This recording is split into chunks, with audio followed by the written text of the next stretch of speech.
शांति।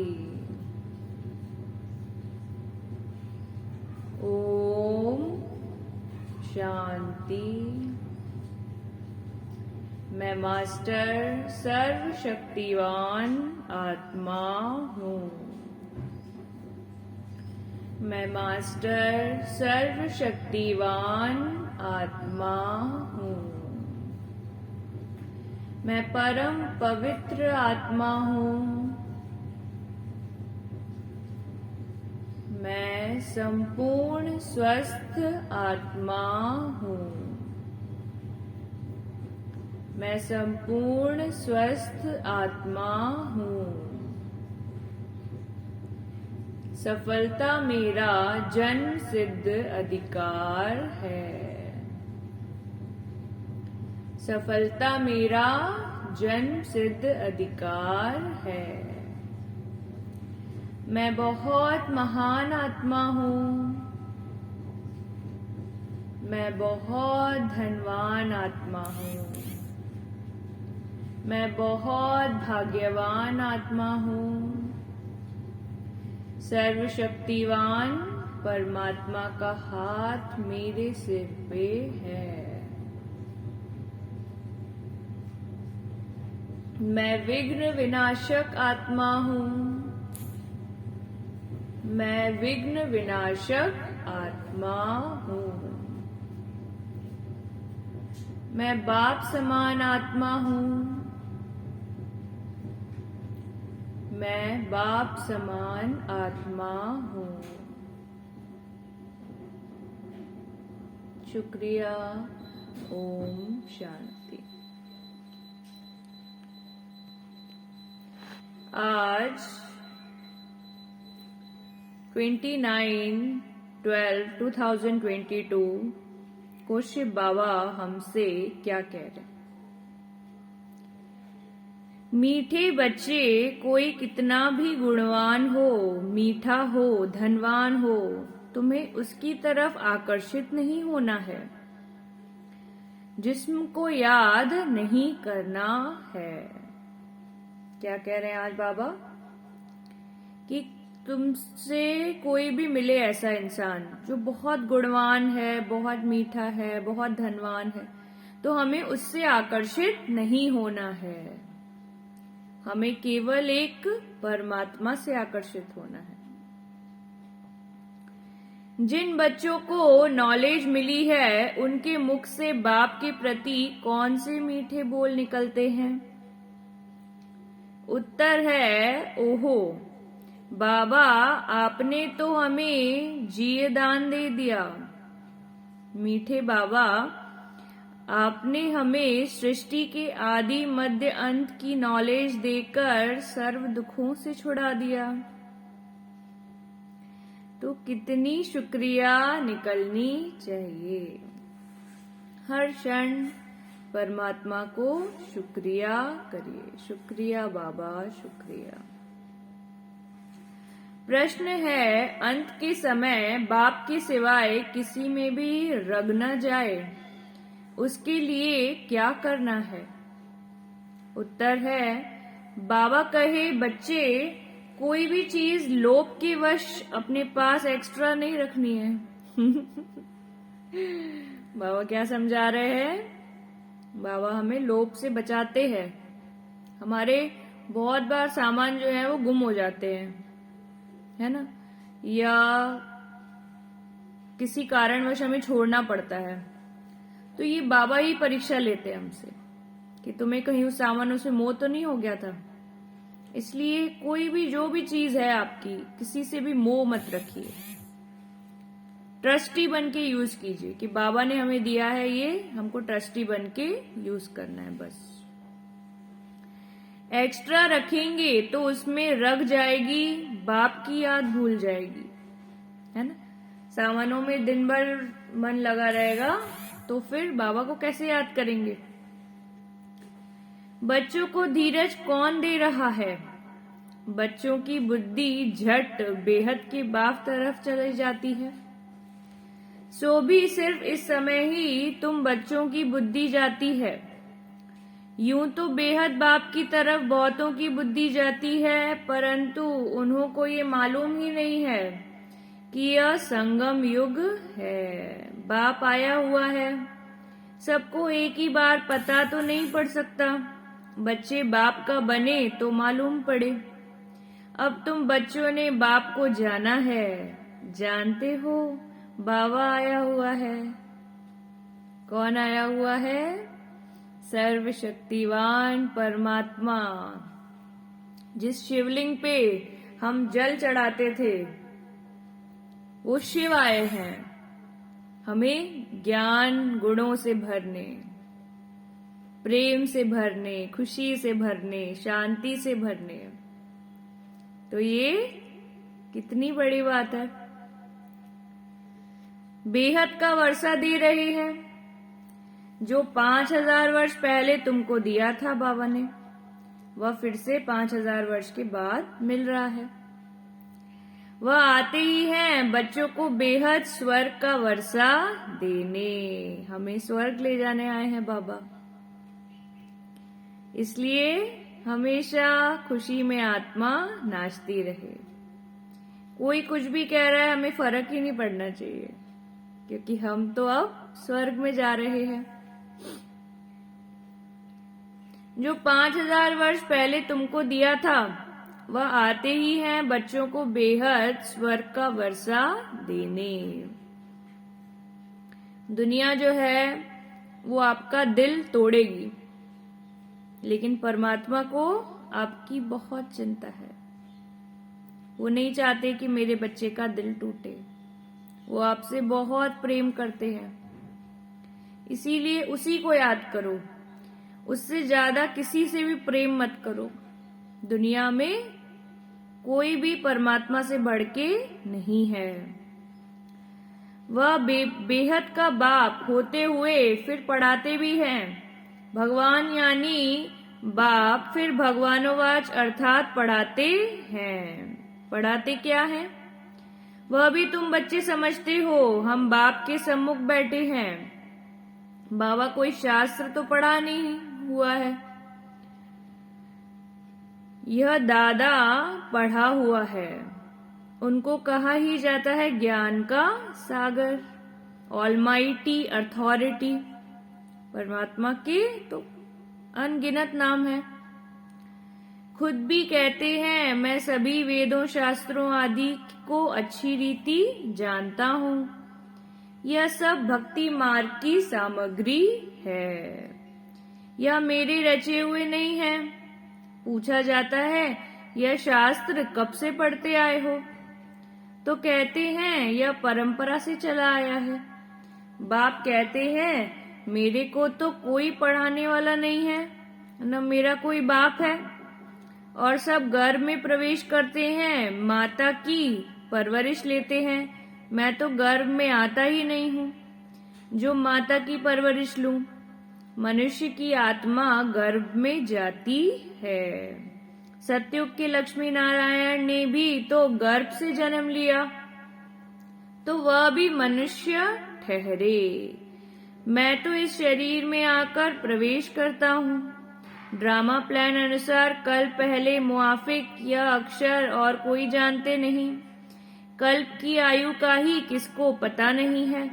बाप ही बैठ समझाते हैं मैं तुम्हारे बाप भी हूँ, शिक्षक भी हूँ, सदगुरु भी हूँ।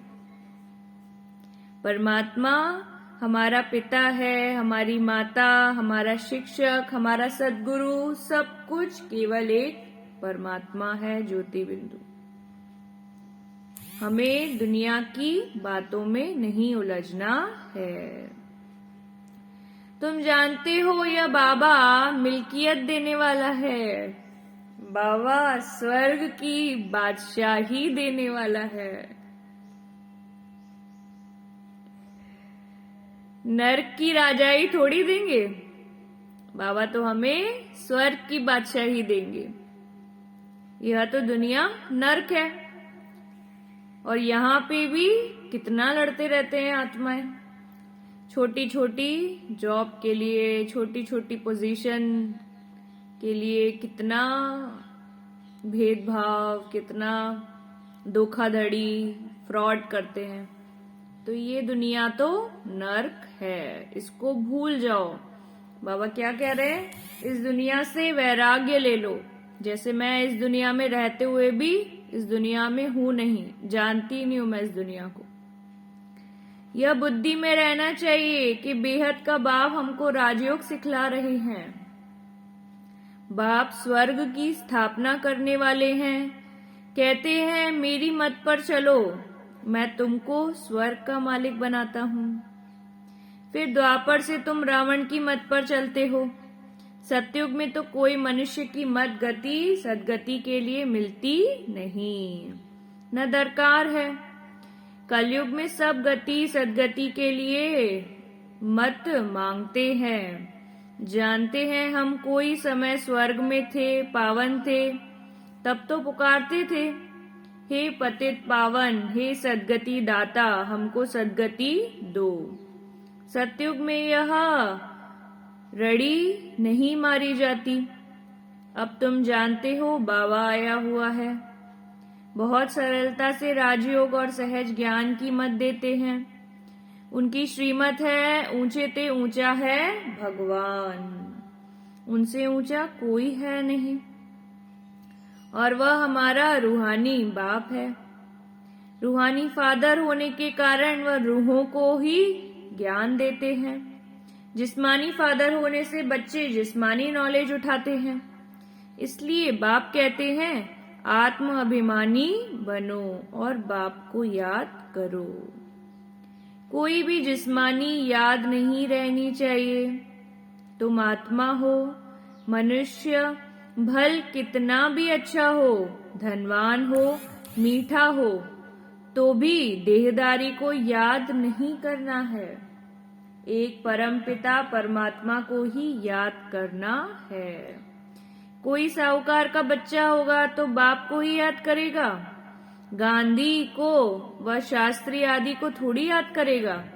सबसे जास्ती याद परम पिता परमात्मा को करते हैं। फिर कोई लक्ष्मी नारायण को, कोई राधे कृष्ण को भी करते हैं। समझते हैं यह होकर गए हैं। उन्हों की हिस्ट्री ज्योग्राफी भी है। ऊंचे ते ऊंचा है बाप, वह फिर आएगा। जरूर वर्ल्ड की हिस्ट्री ज्योग्राफी रिपीट होगी। कलयुग के बाद फिर सतयुग आएगा, परंतु यह सिवाय तुम बच्चों के और किसको भी मालूम नहीं। सिर्फ कहने मात्र कहते हैं हिस्ट्री ज्योग्राफी रिपीट, समझते कुछ भी नहीं। पहले तुम भी ऐसे थे, समझते थे बरोबर लक्ष्मी नारायण का राज्य था, परंतु कितना समय हो गया, क्या हुआ, फिर वह कहाँ चले गए, कुछ भी पता नहीं था। अभी भी नंबरवार अच्छी रीति धारण कर श्रीमत पर चलते हो। यह भी ठीक है। मनसा वाचा कर्मणा मदद देते हैं। ज्ञान और योग की मदद से बहुतों का कल्याण करेंगे। तुम शक्ति सेना डबल अहिंसक हो। तुम्हारे में कोई भी हिंसा नहीं है। तुम किसको भी दुख नहीं देते हो। हिंसा अर्थात दुख देना, घूंसा मारना, तलवार चलाना व काम कटारी चलाना, यह सब दुख देना है। तुम कोई भी प्रकार का दुख नहीं देते हो। इसलिए अहिंसा परमो धर्म कहा जाता है। मनुष्य तो सब हिंसा करते हैं, है ही रावण राज्य। मनुष्यों ने तो श्री कृष्ण के चरित्रों पे भी हिंसा दिखा दी है। तुम बच्चे जानते हो श्री कृष्ण तो राजकुमार थे, प्रिंस हैं सतयुग के, वो तो है ना। उनसे ऐसे चरित्र व जीवन कहानी की बात नहीं। चरित्र है ही ईश्वर के, वही रत्नागर सौदागर ज्ञान का सागर जादूगर है। परमात्मा को जादूगर क्यों कहते हैं?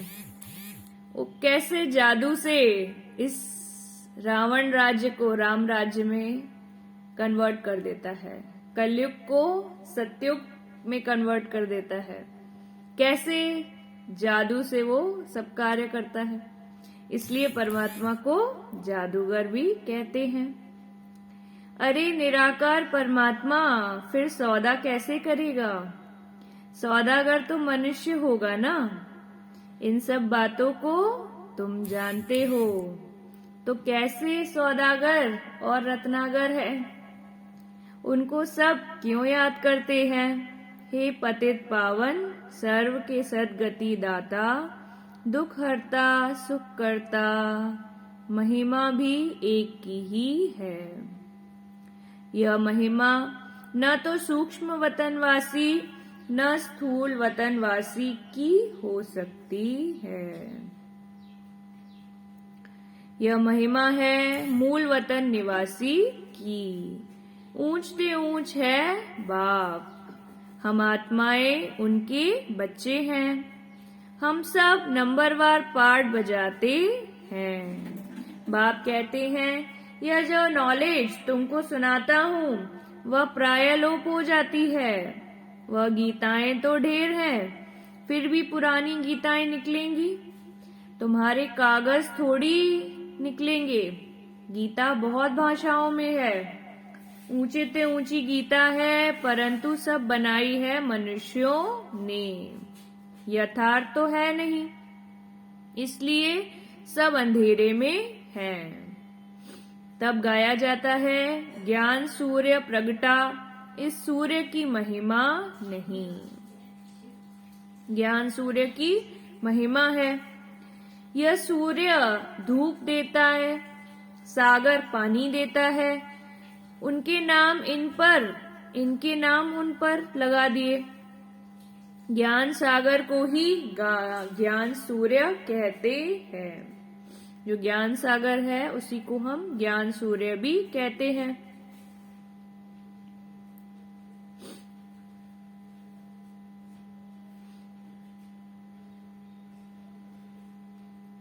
यह सूर्य धूप देता है। तुम जानते हो हमारा अंधियारा अब दूर हो गया है। हमको बाबा ने अंधकार से निकाल दिया है। सृष्टि के आदि मध्य अंत को तुम ही जानते हो। जब रचयिता के पाठ को जानते हो तो औरों के पाठ को भी जरूर जानते होगे। तुमको नॉलेज मिल रही है। तुम जानते हो यह बाबा बहुत प्यारा है, प्रेम का सागर है। हमको जी दान देते हैं, दुख से छुड़ाते हैं, काल के चंबे से छुड़ाते हैं। कोई मरने से बच जाते हैं, कहते हैं डॉक्टर ने जी दान दिया। तुमको तो एक ही बार ऐसा जी दान मिलता है जो तुम कभी बीमार नहीं होंगे। अब फिर यह नहीं कहना पड़ेगा कि फलाने ने जी दान दिया। यह है बिल्कुल नई बात। अब तुम जीते जी बाप के बने हो। कोई कोई को फिर माया रावण अपनी तरफ खींच लेती है।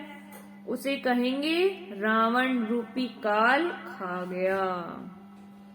ये रावण इतना बुरा है कि ये अच्छे अच्छे बच्चों को भी खा जाता है।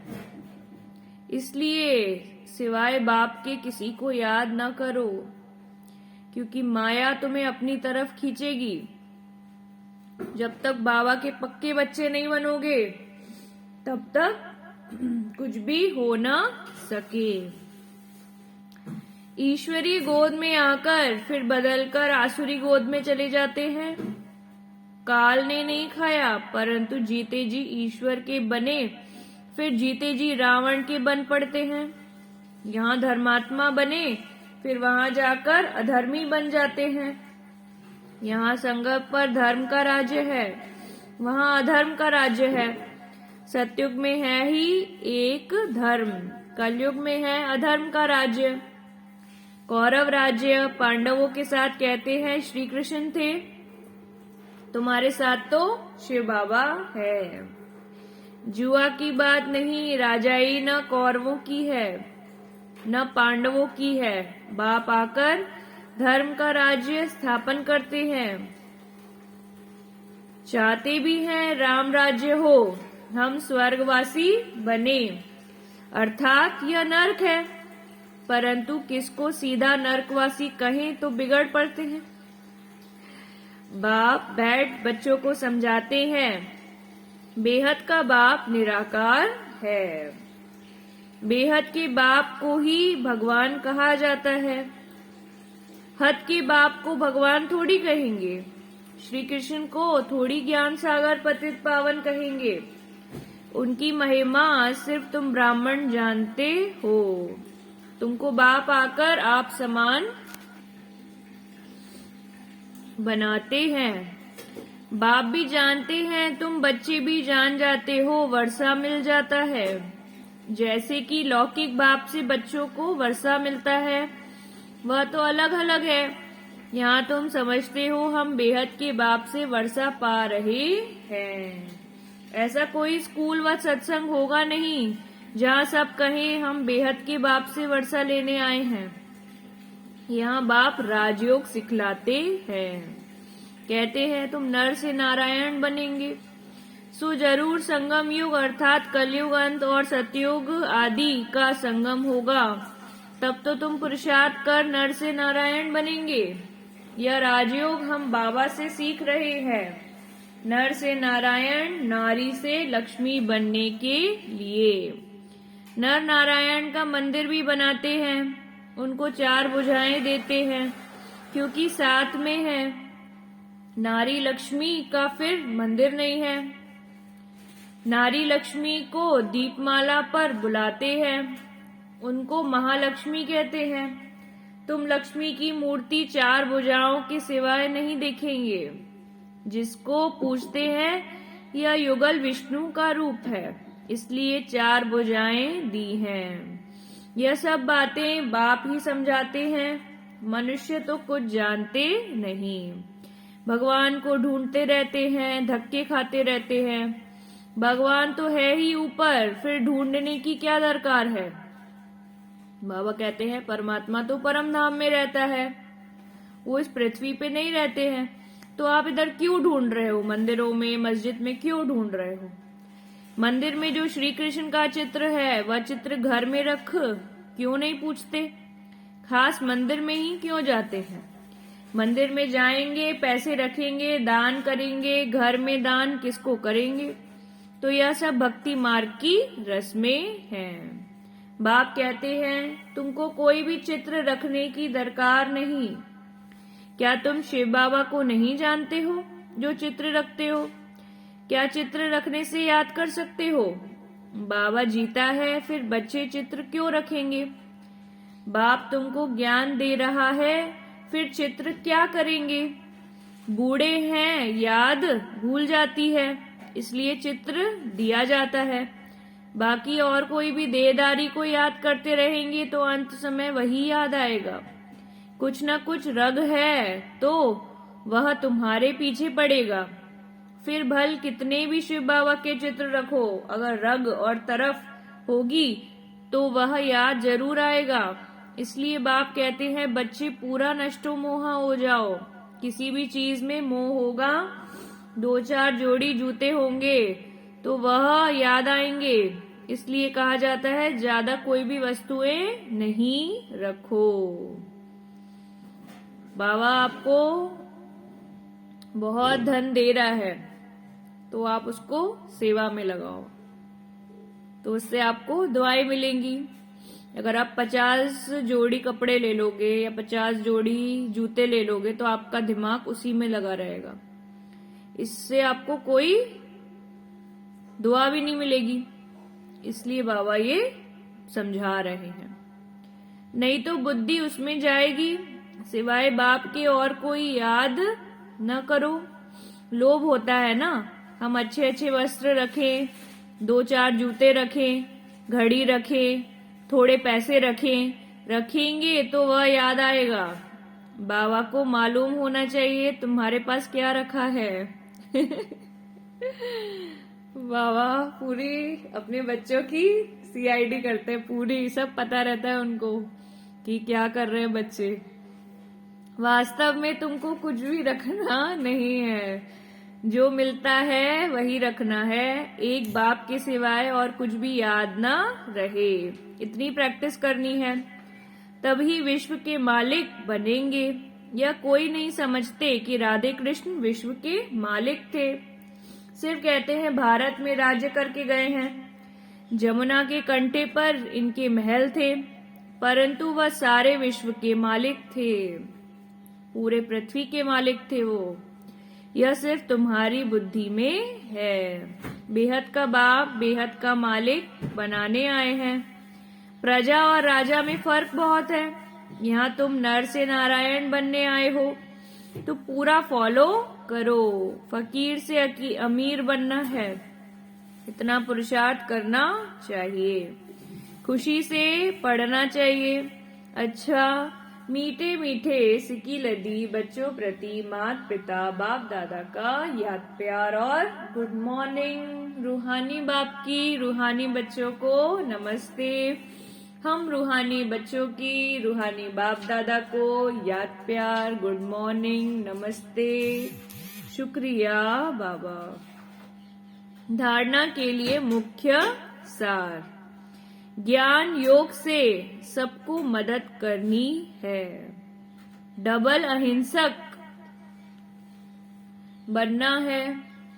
किसी को भी दुख नहीं देना है। नष्टो मोहा बनना है। किसी भी चीज में बुद्धि की रग नहीं रखनी है। एक बाप की याद सदा रहे, इसकी प्रैक्टिस करनी है। वरदान दिया है बाबा ने, अपने बच्चों को वरदान दिया है। सभी अपनी अपनी झोली भर लो। ब्राह्मण जीवन में याद और सेवा के आधार द्वारा शक्तिशाली बनने वाले माया जीत भव। बाबा क्या कह रहे हैं? ब्राह्मण जीवन में याद और सेवा के आधार द्वारा शक्तिशाली बनने वाले माया जीत भव। बाबा का वरदान ये अपने पास रख लो। ब्राह्मण जीवन का आधार है याद और सेवा। शिव बाबा को याद करना है और सेवा करते रहना है। अगर याद और सेवा का आधार कमजोर है तो ब्राह्मण जीवन कभी तेज चलेगा, कभी ढीला चलेगा। कोई सहयोग मिले, कोई साथ मिले, कोई सरकमस्टांस मिले तो चलेंगे, नहीं तो ढीले हो जाएंगे। इसलिए याद और सेवा दोनों में तीव्र गति चाहिए। याद और निस्वार्थ सेवा है तो मायाजीत बनना बहुत सहज है। फिर हर कर्म में विजय दिखाई देगी। स्लोगन है, विघ्न विनाशक वही बनता है जो सर्व शक्तियों से संपन्न है। बाबा क्या स्लोगन दिए बच्चों को? विघ्न विनाशक वही बनता है जो सर्व शक्तियों से संपन्न है। शुक्रिया। ओम शांति।